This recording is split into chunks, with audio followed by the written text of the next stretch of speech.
Welcome to the Good Times We Share. Today we're going to be sharing with you a very simple fusilli pasta salad recipe that is amazing for summer meals. We hope you're going to enjoy it as much as we do.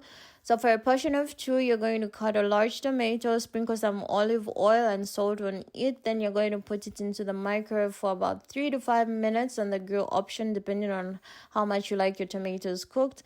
Next step, you're going to get a nice big pan, add in a generous amount of olive oil. When the oil is hot, you're going to add in a large diced carrot and fry it for 3 minutes.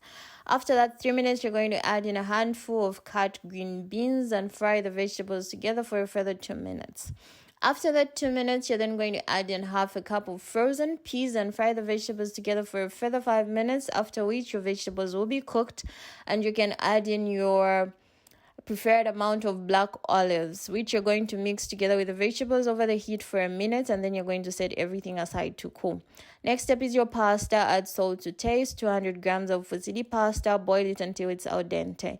When your pasta is cooked, you're then going to either run it under cold water to cool it, or you're going to leave it to cool by itself, then mix it with the vegetables, not forgetting your tomatoes.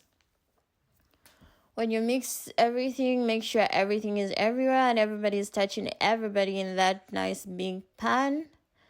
And after that, you're going to season it with some black pepper, a preferred amount, of course. And you're then going to put in some mint. You can either use fresh or dry mint, as I did. When you mix this all up, leave it to rest for about 4 hours so that the pasta can soak in all the flavors before you can eat it.